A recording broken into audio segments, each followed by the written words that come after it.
Bienvenidas y bienvenidos a Aprende en Casa 3, un espacio en el que vamos a poder aprender y divertirnos desde nuestros hogares. Y el día de hoy nos acompaña la maestra Verónica Hernández, a quien saludo con mucho gusto. Maestra Vero, ¿cómo estás? Hola Jenny, muy bien. Y tú, ya me espero te encuentres muy bien. Y también los estudiantes en casa y también súper emocionados por ya dar inicio a esta nueva clase. Siempre estamos contentos de iniciar una clase más de historia de sexto grado. Así que si en casa ya están listos, vamos con Ajo Listo y comenzamos. ¡Hola! ¡Vamos a ver el siguiente video! Buenas prácticas para seguir adelante. Como todos sabemos, la COVID-19 es una enfermedad que se contagia muy fácilmente entre las personas. Por eso hay que continuar cuidándonos siguiendo las buenas prácticas que ya todos conocemos para evitar contagiarnos. Utiliza cubrebocas, no salgas de casa. Si tienes que hacerlo, recuerda que es obligatorio utilizarlo. Mantén una distancia mínima de 1,5 metros entre tú y los demás.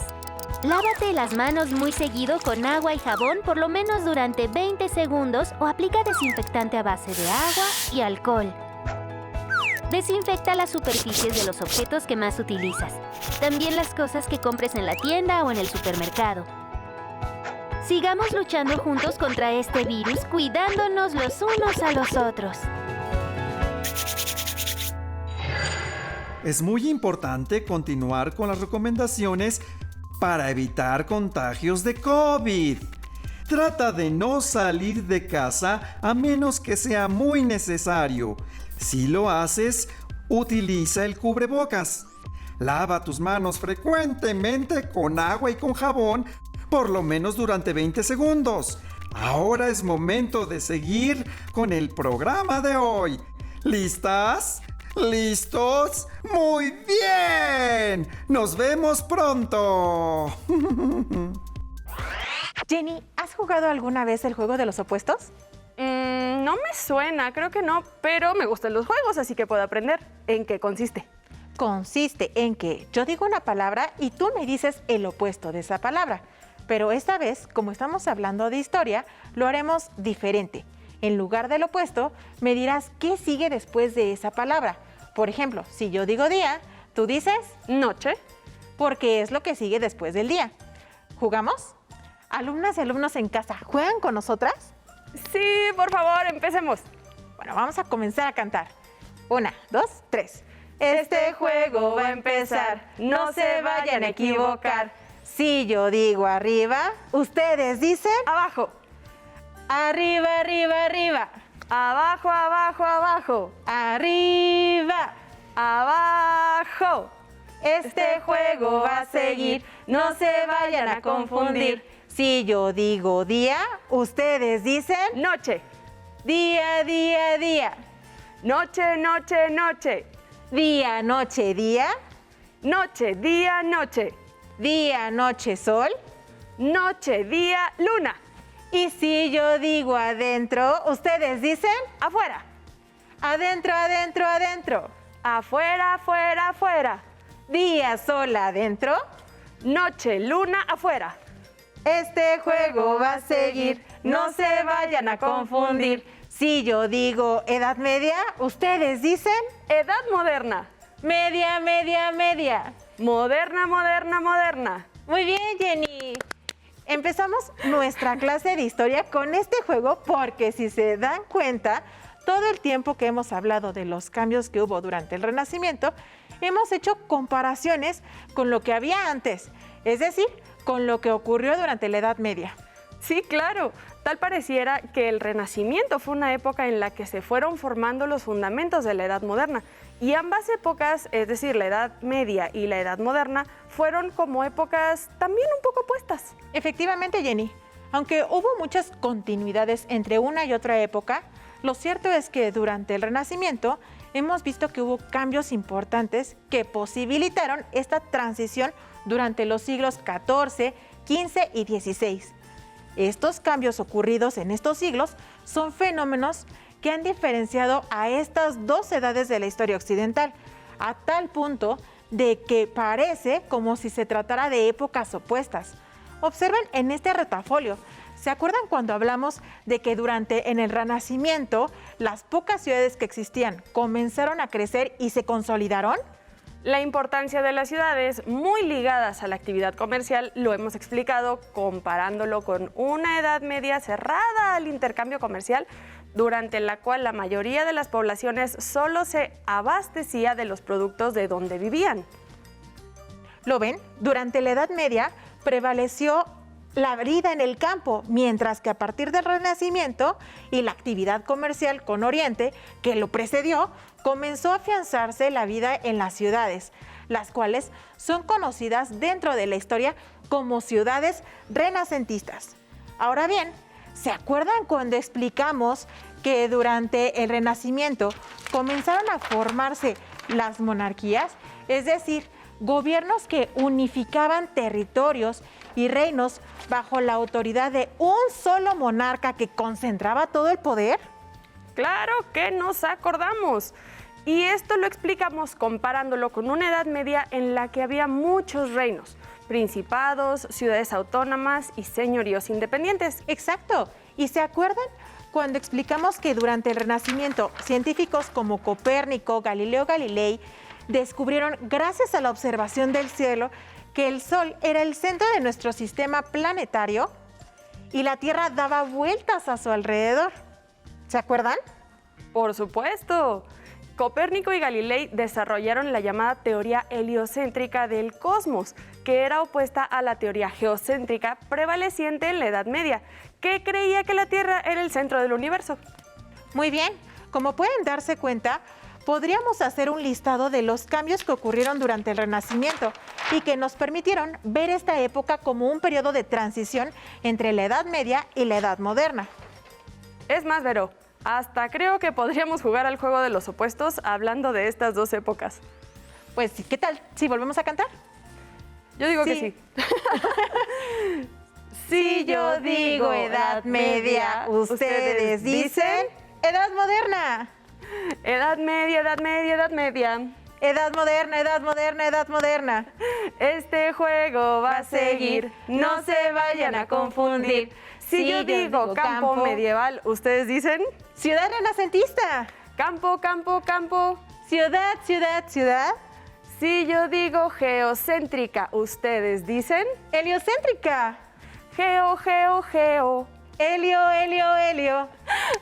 Genial. Estoy bien. Para esta clase queremos retarlos a que realicen un rotafolio como el que tenemos aquí, anotando los cambios que ocurrieron durante la última etapa de la Edad Media y el Renacimiento. Apóyense, por supuesto, en su libro de historia. El rotafolio que realicen les podrá servir para nuestra clase de repaso que tendremos la próxima semana. Y miren, para que tengan una idea más clara de cómo pueden elaborar su rotafolio, el día de hoy vamos a aprender sobre un gran acontecimiento que también significó un cambio fundamental que ocurrió durante la etapa final de la Edad Media y el Renacimiento. Ese acontecimiento lo anotaremos en nuestro rotafolio y de este modo agregaremos una diferencia más entre ambas épocas que nos permitirá reconocer sus respectivas peculiaridades. Ese acontecimiento fue un gran cambio ocurrido durante el siglo XVI en el ámbito religioso europeo.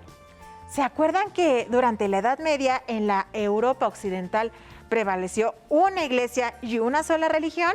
Claro, el cristianismo, practicado por la Iglesia romana, cuya máxima autoridad era el Papa, quien residía en Roma. Exacto. Durante la Edad Media, la iglesia dirigida por el Papa de Roma era una sola y tenía tanto poder que no solo regía la vida cotidiana de las personas, sino que incluso los reyes más poderosos de la Edad Media eran coronados por el Papa. Pues bien, en el siglo XVI, durante el Renacimiento, esta iglesia se dividió.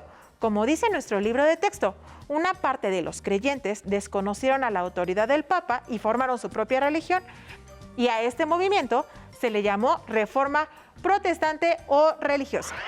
¡Órale! ¿Y cuáles fueron las causas que provocaron esta división al interior de la Iglesia Católica? Muy buena pregunta, Jenny. Durante la Edad Media, la Iglesia sostenía que la salvación de los creyentes podía lograrse por medio de su fe, sus obras, sus servicios o sus donaciones monetarias. Pues resulta que muchos creyentes, para garantizar el perdón de sus pecados y la salvación de su alma, le pagaba a la iglesia algo llamado indulgencias. Las indulgencias eran cartas que emitía el Papa y aquel que las tuviera era perdonado por sus pecados y se le garantizaba que al morir descansaría eternamente en el cielo. ¿Podríamos decir entonces que las indulgencias eran como boletos directos al cielo que la iglesia le vendía a sus fieles? Sí, exactamente. Pues resulta que durante el siglo XV la venta de indulgencias a fieles ricos y pobres aumentó, lo que volvió muy ricos a muchos miembros de la iglesia. Los lujos que ostentaban estos miembros de la iglesia despertó, por supuesto, la indignación de otros religiosos, entre ellos las de un monje agustino de origen alemán llamado Martín Lutero, quien señaló que los integrantes de la Iglesia Católica, incluyendo el Papa, vivían rodeados de lujo, lo que iba en contra de las enseñanzas originales del cristianismo. En 1517, Martín Lutero clavó en la puerta de una catedral de Alemania un escrito con 95 tesis en las que criticaba al Papa y la venta de indulgencias. Estas 95 tesis fueron la base de lo que se conoce como la Reforma Protestante. La idea central de estas 95 tesis de Martín Lutero era que los creyentes debían lograr la salvación de su alma a través de la fe y no por medio de obras o donaciones de dinero. Además, Martín Lutero sostenía que no se necesita un intermediario como el Papa para poder comunicarse con Dios y que la Biblia podía ser leída e interpretada libremente. Para entender mejor por qué estas tesis de Martín Lutero provocaron la división de la Iglesia Católica, debemos recordar que durante la Edad Media la Iglesia determinaba qué pensar y cómo pensar. En consecuencia, solo los sacerdotes podían leer la Biblia e interpretarla. Y es que la Biblia estaba escrita en latín, una lengua que solo los sacerdotes y algunos nobles hablaban y leían, y las copias de estas se hacían a mano. Las misas también se daban en latín. De este modo, la Iglesia garantizaba que solo ella podía interpretar la palabra de Dios. Al desconocer la autoridad del Papa, Martín Lutero no solo desconoció al jefe de la Iglesia, sino que además llevó a cabo un acto muy transgresor. Tradujo la Biblia al alemán, es decir, las escrituras sagradas ya no estarían escritas solo en latín, sino que ahora estarían escritas en una lengua como el alemán que muchos habitantes leían, escribían y hablaban. Pero Lutero no se conformó con traducir la Biblia al alemán.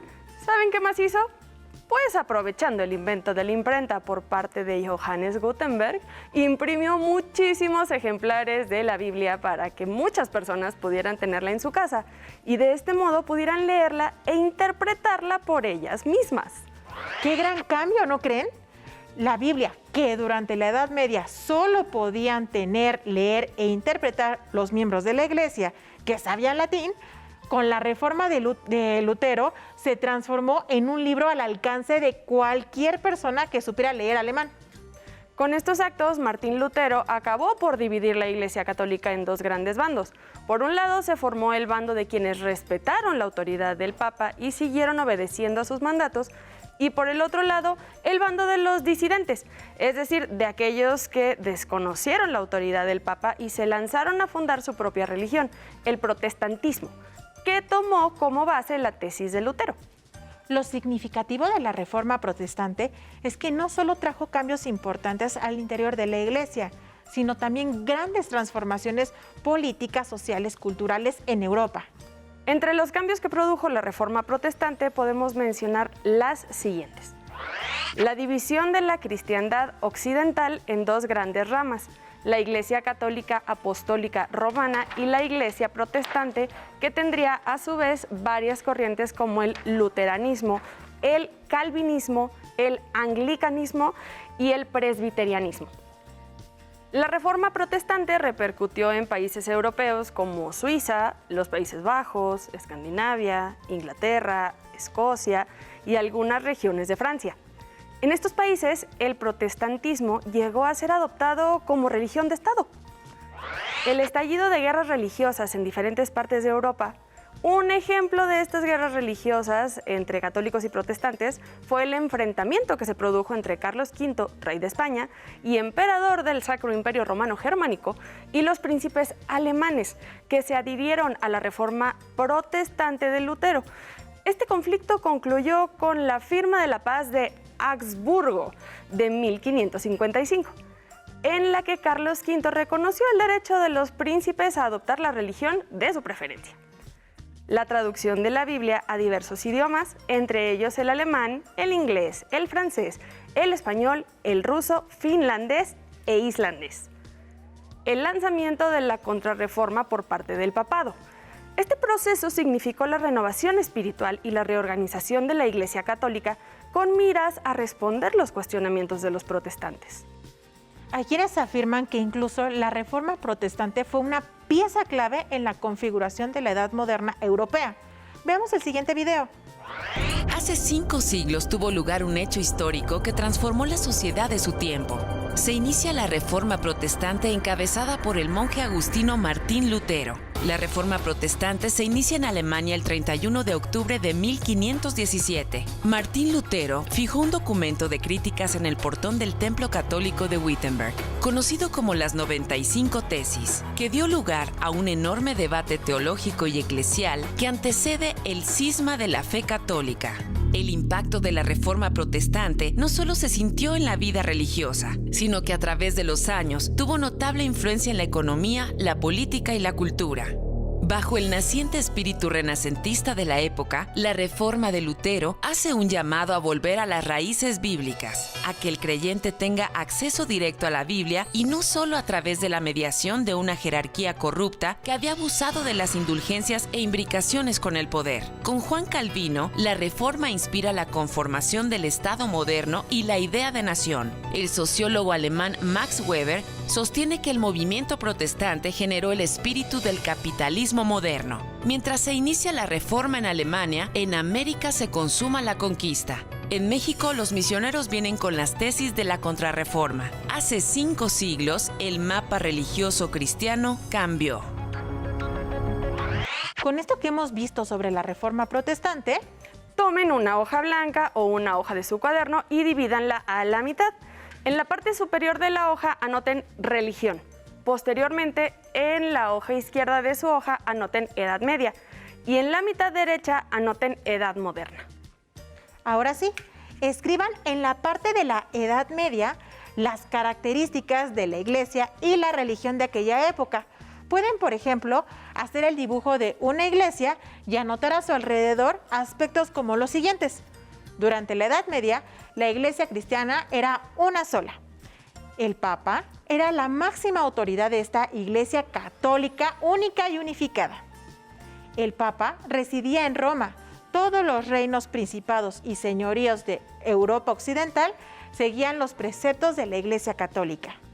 La Iglesia Católica sostenía que la salvación de los creyentes se podía lograr por medio de su fe, sus obras, sus servicios o donaciones monetarias a la Iglesia, como las indulgencias, por mencionar algunas. Una vez que terminen de anotar las características de la iglesia durante la Edad Media, pueden anotar lo que ocurrió con esta iglesia a partir de los cambios que se dieron durante el Renacimiento. Se darán cuenta que parece que estamos ante dos cosas completamente contrarias. Anoten aspectos como los siguientes. A partir del Renacimiento se dieron los cambios que marcaron a la iglesia durante la Edad Moderna. La iglesia cristiana se dividió en dos grandes ramas, la iglesia católica, apostólica y romana, y la iglesia protestante. La autoridad máxima del Papa fue cuestionada y rechazada por protestantes como Lutero. Los estados europeos se dividieron a diferencia de la iglesia católica. Las iglesias protestantes sostenían que la salvación de las almas solo era posible por medio de la fe y ya no por medio de las obras o de las donaciones monetarias. Los protestantes también tomaron a la Biblia como su escritura sagrada. Tomando como ejemplo esto que acabamos de hacer sobre la religión, completen su portafolio sintetizando las diferencias que encontramos entre la Edad Media y los inicios de la Edad Moderna. Cambios que ocurrieron durante la época del Renacimiento en el terreno de la política, la economía, la sociedad, la ciencia y las artes. Apóyense, por supuesto, en su libro de historia de sexto grado. Les aseguro que se divertirán muchísimo y notarán de manera mucho más clara cuáles fueron las características del Renacimiento que posibilitaron el cambio de la Edad Media a la Edad Moderna. Vamos a volver a cantar el estribillo, ¿te parece? Perfecto. Este juego va a seguir, no se vayan a confundir. Si yo digo Iglesia Católica, ¿ustedes dicen? Iglesia Protestante. Muy bien.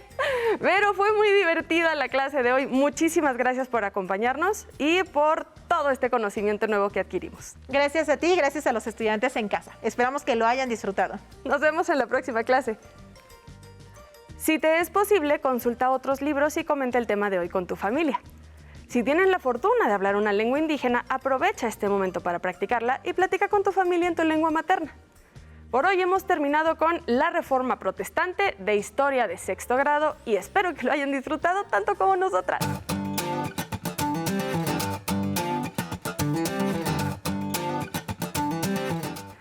Nos vemos en la próxima, pero antes vamos a movernos un poco.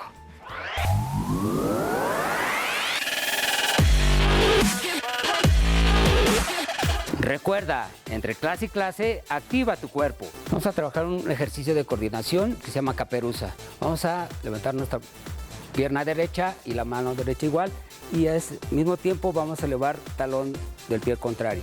Izquierda y elevamos talón. Derecha y elevamos talón. ¿Listo? Bien. Un poco de equilibrio se necesita y coordinación. ¿Va? Una más. Una más. Acuérdate, elevas rodilla y la mano del mismo pie. Bien, bien. Nos ponemos en posición y elevamos rodilla derecha, mano derecha. Muy bien, izquierda. Muy bien.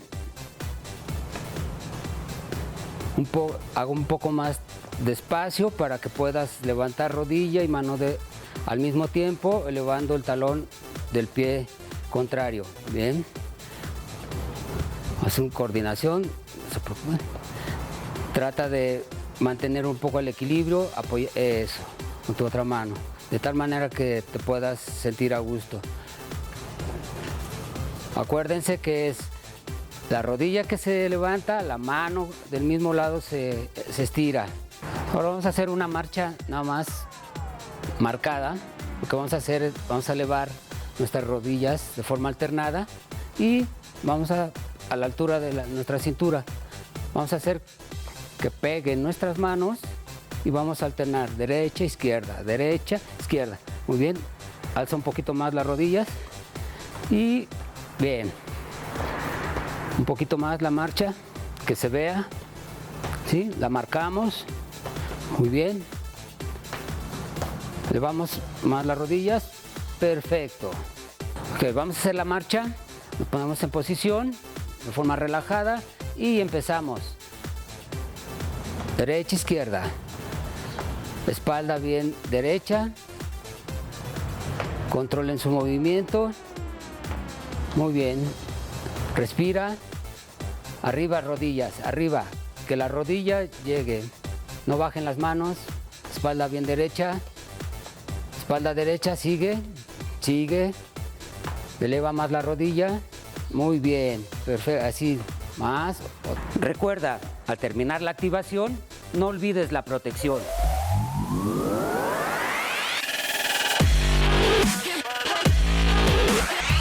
Si no tienes el libro de texto o necesitas ayuda para responder las preguntas, contáctanos.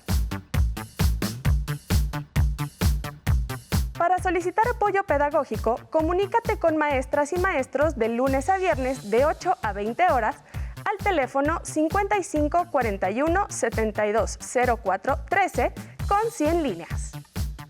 También puedes encontrar los libros de texto en la página conalitech.sep.gov.mx. Si quieres volver a ver los programas de Aprende en Casa, los puedes encontrar en la siguiente liga: aprendeencasa.sep.gov.mx. ¡Nos vemos! ¡Atención! ¡Atención! A continuación, información importante. A este número puedes llamar cuando tú o alguien cerca de ti tenga una emergencia.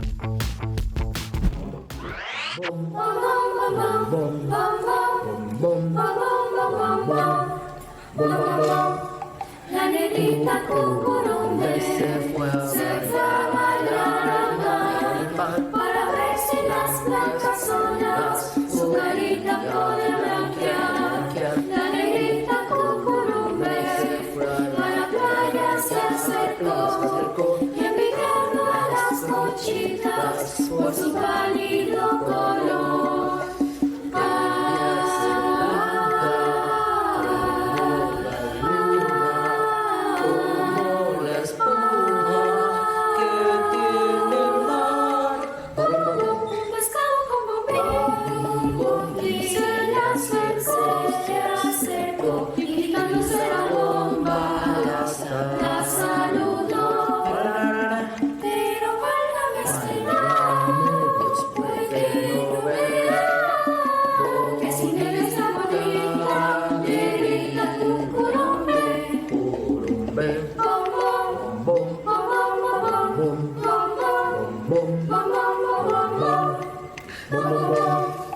La negrita cucurumbe se fue a bañar al mar para ver si las blancas olas su carita podía blanquear. La negrita cucurumbe a la playa se acercó, envidiando a las conchitas por su pálido color.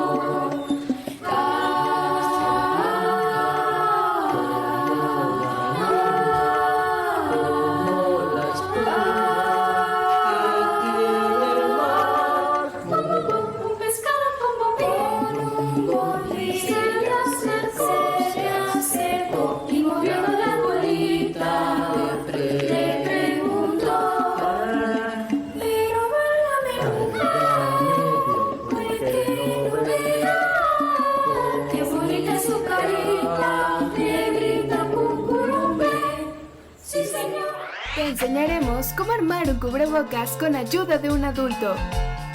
Necesitarás un plumón o una pluma, una playera de algodón que ya no uses, una regla y tijeras.